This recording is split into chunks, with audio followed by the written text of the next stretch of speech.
giá vàng trong nước lội ngược dòng với thế giới, cơ hội hay rủi ro. Sáng ngày 30 tháng 10, thị trường vàng Việt Nam chứng kiến cú tăng mạnh.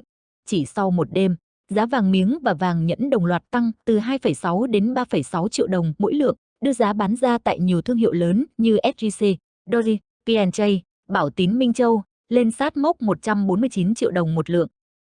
Trong khi đó, giá vàng thế giới lại lao dốc mất 31 USD ounce, khiến khoảng cách giữa giá trong nước và quốc tế nới rộng lên mức kỷ lục hơn 23 triệu đồng một lượng, một con số mà ngay cả các chuyên gia lâu năm cũng cho là phi lý. Tranh trái chiều, vì sao vàng Việt Nam tăng khi thế giới giảm? Trên sàn COMEX, Mỹ, giá vàng thế giới giảm về quanh 3.936 USD ounce, tương đương 125 triệu đồng một lượng quy đổi.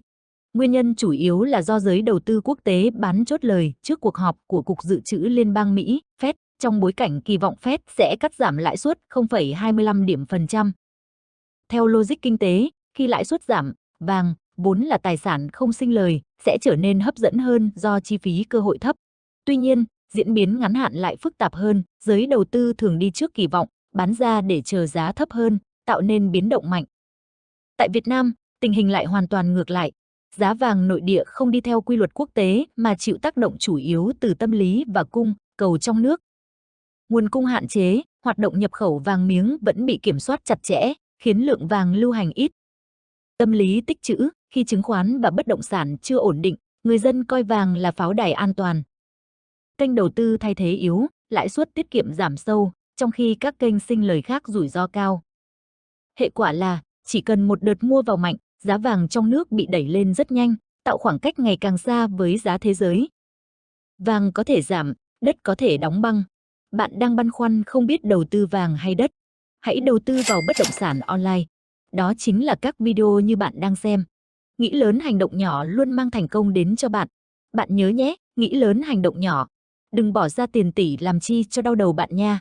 Chỉ cần học một kỹ năng có thể giúp bạn làm việc trong nhiều lĩnh vực, từ xây dựng thương hiệu cá nhân, làm việc trên Upwork hay kiếm tiền trên YouTube đều cần nó.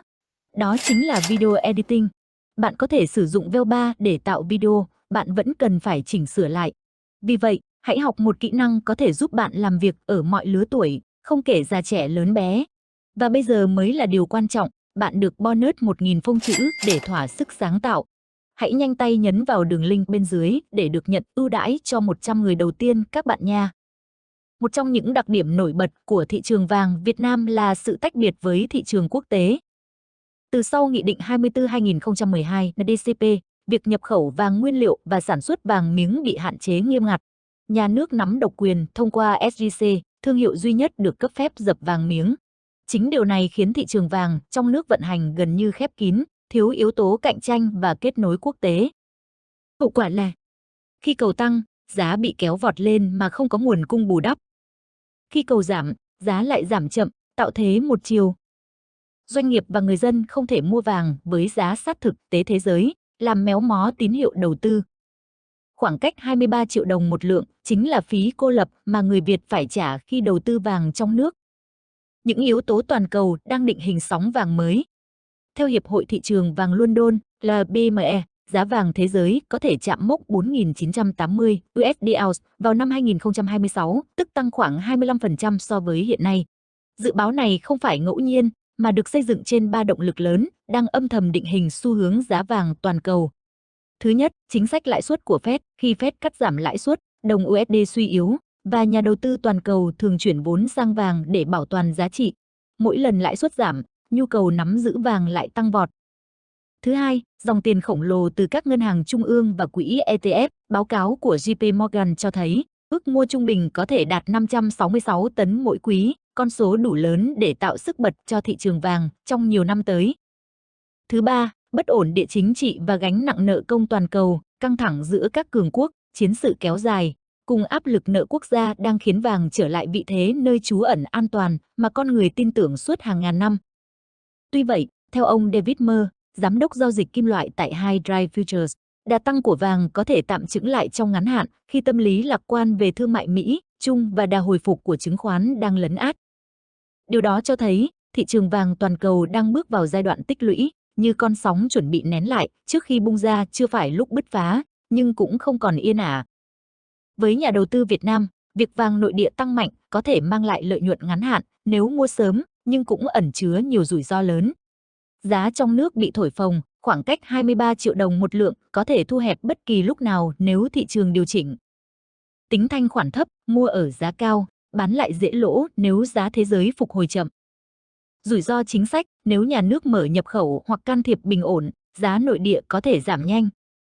Tóm lại, cơ hội chỉ đến với người hiểu thị trường, biết nắm bắt thời điểm và chấp nhận rủi ro. Đối với số đông, việc đu đỉnh vàng lúc này có thể là cái bẫy ngọt ngào hơn là cơ hội thật sự. Theo khảo sát của Hội đồng Vàng Thế giới, WGC, hơn 74% người Việt coi vàng là kênh tích trữ an toàn nhất, cao hơn nhiều so với cổ phiếu hay trái phiếu. Lý do nằm ở văn hóa tài chính và kinh nghiệm lịch sử. Giai đoạn lạm phát cao 1986 đến 1992 khiến tiền mất giá, trong khi vàng giữ giá trị. Các cuộc khủng hoảng tài chính khu vực 1997, 2008 càng củng cố niềm tin giữ vàng là giữ của. Tâm lý vàng là thật, vật chất cầm được, tạo cảm giác an toàn hơn giấy tờ. Chính vì vậy, dù chuyên gia cảnh báo rủi ro, dòng tiền vẫn chảy vào vàng mỗi khi bất ổn xuất hiện. Nếu đặt trong khung lý thuyết kinh tế học, sự tăng vọt của giá vàng trong nước có thể được xem là một biểu hiện của cung cầu méo mó, dẫn đến hiện tượng bong bóng tài sản. Tuy nhiên, cũng có lập luận cho rằng đây là phản ứng tự nhiên của thị trường trong điều kiện tiền đồng mất giá nhẹ so với USD. Niềm tin vào tài sản khác, cổ phiếu bất động sản, suy yếu. Chính sách tiền tệ nới lỏng đang kích thích tâm lý tìm nơi trú ẩn.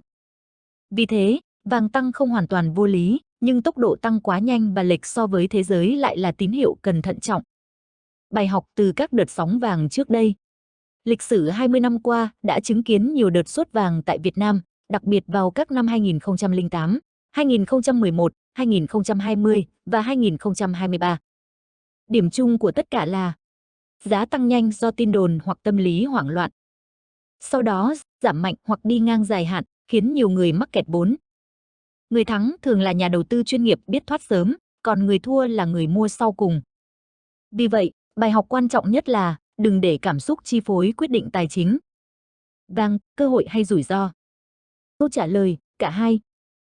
Vàng vẫn là bến đỗ an toàn trong mắt nhiều người Việt, nhưng khi giá nội địa vượt xa thế giới, mọi cơ hội kiếm lời đều kèm theo nguy cơ sụt giá. Một thị trường thiếu minh bạch, nguồn cung hạn chế, cộng với tâm lý đầu cơ mạnh rất dễ tạo nên ảo giác giàu có, cho đến lúc giá quay đầu và người mua sau cùng gánh lỗ. Như chuyên gia Peter Granger Method nói, vàng không phản bội ai, chỉ có lòng tham khiến người ta tự phản bội chính mình. Vì vậy, hãy giữ cái đầu lạnh, phân tích kỹ, quản trị rủi ro chặt chẽ và đừng để mình trở thành người đến sau trong cuộc chơi kim loại quý. Và để không bỏ lỡ những phân tích chuyên sâu, gần gũi và thiết thực như thế này, quý vị và các bạn đừng quên đăng ký kênh web Giáo dục TV, bật chuông thông báo ngay bây giờ. Chỉ một cú nhấp chuột thôi, quý vị và các bạn sẽ luôn đồng hành cùng chúng tôi trên hành trình cập nhật kiến thức về luật đất đai và đầu tư bất động sản.